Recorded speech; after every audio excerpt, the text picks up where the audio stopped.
기도하겠습니다. 사랑해 주님, 오늘도 주님 앞에 모여서 주님 앞에 경배드리며 예배할 수 있도록 저희를 불러주셔서 감사합니다. 저희가 주님과 늘 동행하면서 주님과 붙어 있으면서 주님으로부터 오는 평안과 기쁨 가운데 살아가기 원합니다. 오늘도 주님께서 저희를 만나 주시고 저희에게 말씀 가운데 오실 때 제 마음속에 평안과 기쁨이 가득하게 하여 주시옵소서. 지난 하루도 주님 말씀 따라 저희가 살아갈 때 주님께서 저희를 지키시고 저희가 기쁨 가운데 살아갔습니다.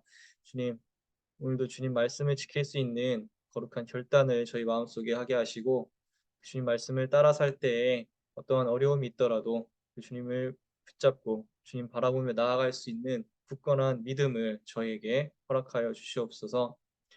그래서 주님께서 저희에게 보여주신 그 사랑을 저희도 다른 사람들에게 보여주면서 주님께서 온 인류를 위하여 아들을 보내시고 그 아들이 십자가에 달려서 죽기까지 저희를 사랑하셨다는 그 사실을 저희가 저희 이웃에게 전하며 주님의 나라가 확장되는데 저희가 큰 역할을 할 수 있도록 주께서 인도하여 주시옵소서. 오늘도 주님 앞에 나아오신 모든 분들의 건강과 마음을 주님께서 돌봐주셔서 하나님 앞에 나아오는데 어떠한 어려움이 없도록 주님께서 지켜주시옵소서. 이 자리에 나오지 못하신 분들도 주님께서 똑같이 함께 해주시고 그 마음 가운데 어려움이 있다면 위로하시고 건강이 아프시다면 치료하여 주셔서 주님께 예배로 병배로 경배할 수 있도록 주님께서 도와주시옵소서. 감사합니다. 이 모든 말씀 예수님의 이름으로 기도드립니다. 아멘.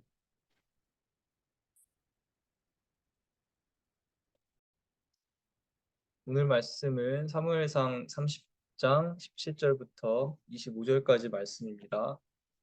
제가 읽을 때 여러분들도 마음속으로 읽어주시면 감사하겠습니다.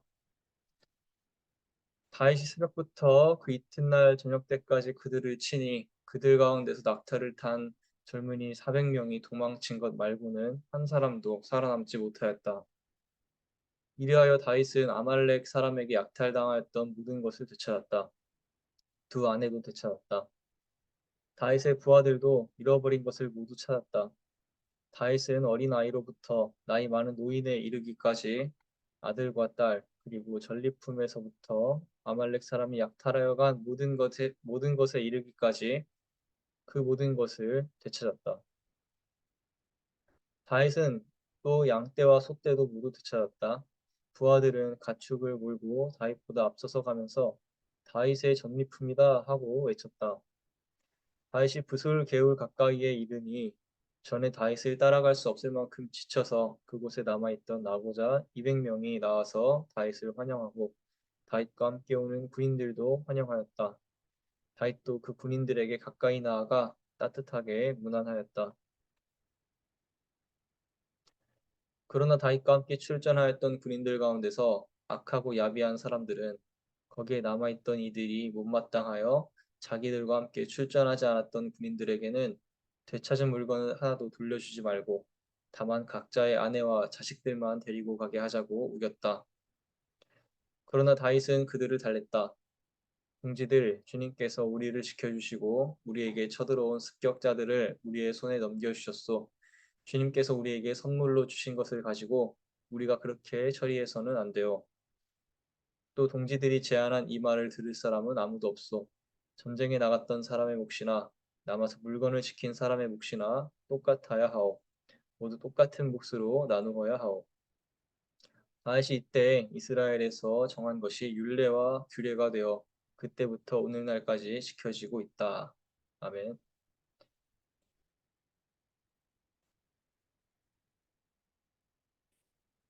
다들 어렸을 때 주일학교에 참여해 본 기억이 있으신가요? 주일학교에서 초등학생 아이들을 데리고 예배를 드리면 늘 찬양과 율동으로 예배를 시작합니다. 아이들은 열심히 율동하고 찬양하고 또 사탕도 받고 초콜릿도 받으면서 즐거운 예배 시간을 갖습니다. 예배를 인도하는 사역자의 입장에서는 아이들이 적극적으로 찬양과 율동에 참여하고 앞에서 인도하는 전도사님의 말을 잘 따라주면 그보다 감사한 것이 없습니다. 하지만 사역이 그렇게 쉬웠다면 전도사님 선생님들이 눈물을 흘리며 기도할 이유가 없었겠죠. 사탕을 간구하는 건지 말씀을 간구하는 건지는 모르겠지만 적극적으로 간구하며 춤도 추고 노래도 따라해서 사탕을 가져가는 아이들이 있는 반면 부끄러워서 조용히 있는 아이들도 있고 억지로 끌려와서 뾰루퉁한 상태로 있는 아이들도 있습니다. 그런데 문제는 조용한 아이들과 열심히 참여하는 아이들 사이에서 종종 갈등이 발생한다는 것입니다. 사역자의 입장에서는 열심히 참여하는 아이들뿐만 아니라 열심히 참여하지 않는 아이들에게도 신경을 써야 합니다. 오히려 열심히 참여하지 않고 쭈뼛쭈뼛 있는 아이들을 향해 더 많은 관심을 가져야 한다고 저는 생각합니다. 그래서 레크레이션 시간이 끝날 무렵에 아이들에게 사탕과 과자를 나눠줄 때 반드시 율동을 참여하지 않은 아이들에게도 사탕과 과자를 챙겨줍니다. 그런데 여기서 종종 문제가 발생합니다. 열심히 참여한 아이들은 잘 참여하지 않은 아이들도 똑같이 사탕을 받으니 억울함을 느끼게 되는 것입니다. 그래서 몇몇의 열심히 참여한 아이들은 왜 저 아이들은 율동도 하지 않았는데 사탕을 주느냐고 저에게 불만을 표하곤 했습니다.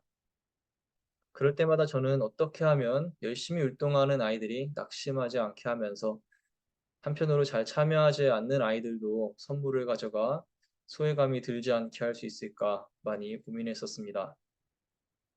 그래서 생각해낸 것이 열심히 참여한 아이들에게 사탕과 과자를 2배씩 주고 그것을 선물을 받지 못한 친구들에게 나누어 주게 하는 것이었습니다. 그러므로 아이들이 하나님께서 우리 모두를 똑같이 사랑하신다는 사실을 알려주며 또한 친구를 사랑하는 마음으로 기꺼이 자신의 과자를 나누어 주게 하면서 하나님의 사랑을 실천하는 법까지 배우게 할 수 있었습니다. 근데 재미있게도 오늘 묵상하실 말씀 가운데서도 비슷한 이야기가 나옵니다. 먼저 사무엘상 30장은 다윗의 거처인 시글락이 아말렉의 약탈을 받는 장면으로 시작됩니다. 시글락은 본래 시므온 족속에게 분배된 성읍인데요. 사울의 통치 기간에는 블레셋에게 빼앗겼다가 가드 왕 아기스가 이곳을 다윗에게 주어 다윗과 그의 가족 그리고 그를 따르는 사람들이 거주하는 장소가 되었습니다. 다윗은 이곳에 1년 4개월 동안 거주하면서 시글락을 그술 사람과 기르스 사람, 아말렉 사람을 치는 본부로 삼았습니다. 그래서 다윗이 시글락을 벗어나 있는 동안 눈엣가시 같은 시글락 성읍을 아말렉이 와서 약탈해 간 것입니다. 불행 중 다행히도 아말렉은 사람들을 죽이지는 않고 그들을 포로로 끌고 갔습니다. 다윗과 부하들이 시글락 성읍에 돌아와 보니 성읍은 불타 있고 아내들과 아이들은 모두 사로잡혀 간 상태였습니다. 다윗과 그의 부하들은 슬픔에 목이 쉴 때까지 울었습니다. 심지어 어떤 군인들은 자녀를 빼앗긴 슬픔에 다윗을 돌로 쳐서 죽이겠다고까지 말했습니다. 이러한 위기 상황 가운데 6절 말씀에서 다윗은 자기가 믿는 하나님을 더욱 굳게 의지했다고 말합니다. 이전에 사울 왕에게 쫓기게 되었을 때 하나님의 응답을 구하기 위해 에봇을 찾았던 것처럼 이번에도 다윗은 제사장 아비아달에게 에봇을 가져와 달라고 부탁합니다. 그리고 하나님께 묻습니다. 하나님, 제가 이 강도들을 추격하면 따라잡을 수 있겠습니까? 이에 하나님은 그렇다. 너가 따라잡고 틀림없이 되찾게 될 것이니 추격하라 하고 응답하셨습니다. 이 다윗은 데리고 있는 부하 600명을 거느리고 출동했습니다. 그런데 그들이 한참을 걸어 브솔 시내에 이르렀을 때 낙오자들이 생겨서 그 자리에 머무르게 되었습니다. 시글락에서 브솔 시내까지는 대략 24km 정도 된다고 합니다. 이미 지쳐있던 다윗의 군인들 중에는 더 이상 걸을 수 없을 정도로 지친 자들이 늘어났습니다. 그래서 브솔 시내를 건너가지 못할 만큼 지친 사람 200명은 그 자리에 남겨두고 다윗은 400명만을 거느리고 계속 추격했습니다. 다윗과 400명의 병사들은 길에서 이집트 사람을 마주칩니다. 아말렉의 노예였던 이집트 소년에게 먹을 것과 마실 것을 주며 다윗은 소년으로부터 아말렉의 위치를 알아내게 됩니다. 그리고 다윗과 400명의 군대는 마침내 잔치를 벌이고 있는 아말렉 족속을 발견했고 그들을 기습하여 크게 무찌릅니다. 그리하여 하나님의 말씀대로 다윗은 아말렉 사람에게 약탈당했던 모든 것을 되찾게 됩니다. 19절 말씀은 다윗은 어린 아이로부터 나이 많은 노인에 이르기까지 아들과 딸 그리고 전리품에서부터 아말렉 사람이 약탈해간 모든 것에 이르기까지 전부 되찾았다고 기록하고 있습니다.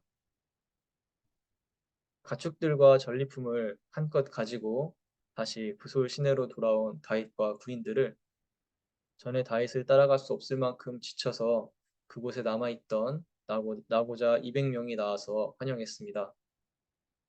다윗도 그들을 따뜻하게 문안했습니다. 그런데 다윗과 함께 끝까지 싸웠던 부인들 중에서 악하고 야비한 사람들은 부솔 시내에 남아있던 이들이 못마땅하여 그들에게는 되찾은 물건을 하나도 돌려주지 말고 아내와 자식들만 데리고 가게 하자고 주장하기 시작했습니다. 이때 다윗은 그들에게 이렇게 이야기합니다.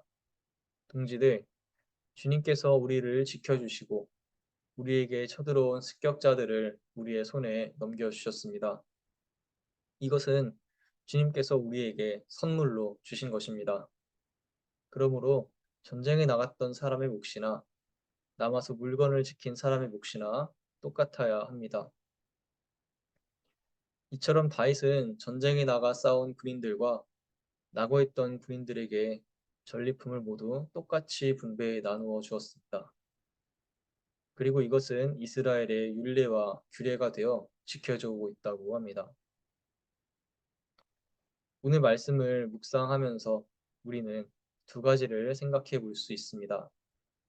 첫째로 오늘 말씀은 어려움 가운데 우리가 무엇을 위해서 울부짖어야 하는지 말씀해 주고 있습니다.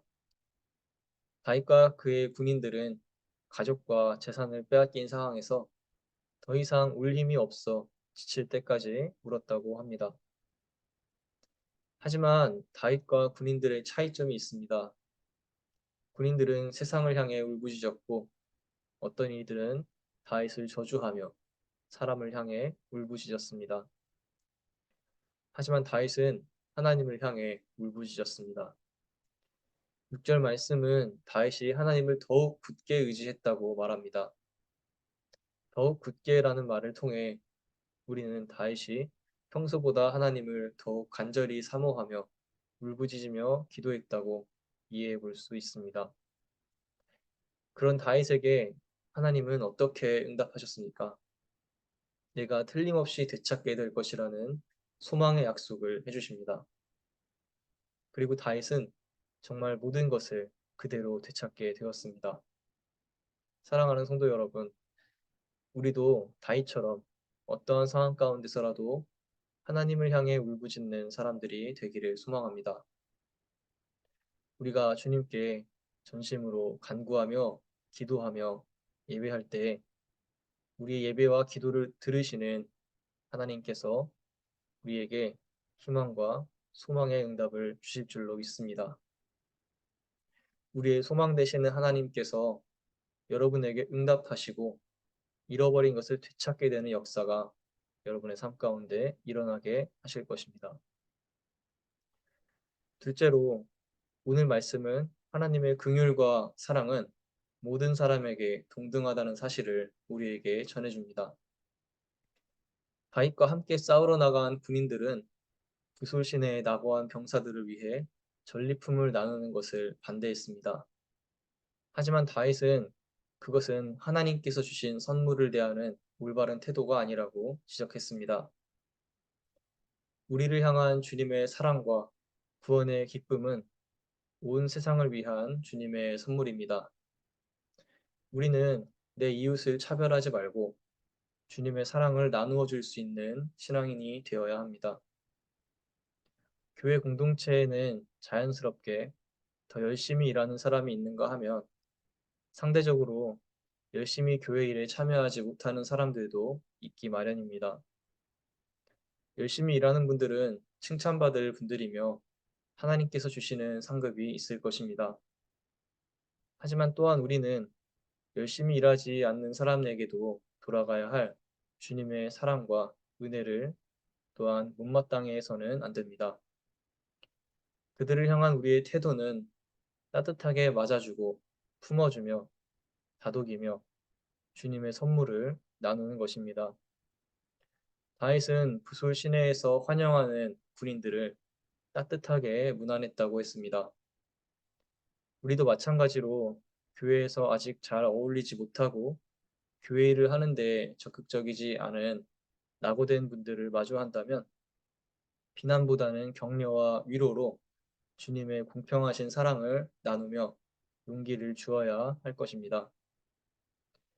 우리 모두를 사랑하시는 주님의 넓은 마음을 품고 사랑하며 살아가는 주님의 사랑이 넘치는 신앙인들이 되기를 소망합니다. 기도하겠습니다.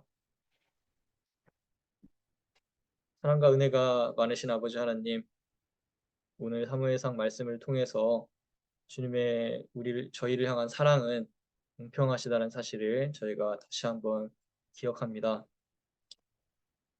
다윗과 함께 싸우러 나간 400명의 병사들은 함께 싸우러 가지 못하고 낙오된 200명의 병사들을 못마땅하게 생각했습니다. 하지만 다윗은 그들조차 하나님께서 주시는 선물을 받을 자격이 있는 사람들이며 그러므로 모두 똑같이 주님의 선물을 받아야 한다고 이야기했습니다. 그렇습니다. 저희도 저희의 신앙생활 가운데서 주님께서 우리 모두에게 공평하게 사랑하신다는 사실을 다시 한번 기억하기 원합니다. 저희 마음속에 누군가를 미워하는 마음이 있다면 용서하게 하시고 또 교회 일에 적극적으로 참여하시는 분들이 있는 반면 상황과 또는 마음의 어려움으로 인해 참여하지 못하시는 분들도 있습니다. 하지만 저희가 그러한 분들을 바라볼 때 주님께서 우리 모두에게 주시는 공평하신 사랑을 기억하며 미움보다는 오히려 사랑과 위로를 할 수 있는 주님의 사랑을 저희 마음속에 부어 주시옵소서. 또한 저희도 그러한 주님의 공평하신 사랑과 크신 은혜를 기억하며 더욱더 주님 앞에 찬양과 경배로 나아가게 하여 주시옵소서. 그래서 이 온 인류를 위해서 주님께서 십자가에 달리신 이 고난의 한 주를 저희가 더욱더 경건함으로 지키며 정말 주님께서 저희를 위해서 피 흘리신 그 사랑에 감격하여 더욱더 주님 앞에 은혜로 더욱더 주님 앞에 찬양으로 나아갈 수 있는 신앙인들의 모습이 되게 하여 주시옵소서. 오늘도 세상으로 나아갑니다. 주님, 저희 마음을 지키시고 주님께서 저에게 보여주신 그 사랑을 저희도 주님께서 온 인류를 향한 그 사랑을 보여주셨던 것처럼 저희도 이웃을 향해서 저희 사랑을 보여줄 수 있는 거룩한 하루를 보낼 수 있게 도와주시옵소서. 감사합니다. 이 모든 말씀 예수님의 이름으로 기도드립니다. 아멘. 감사합니다. 이 시간에는 자유롭게 구하시겠습니다.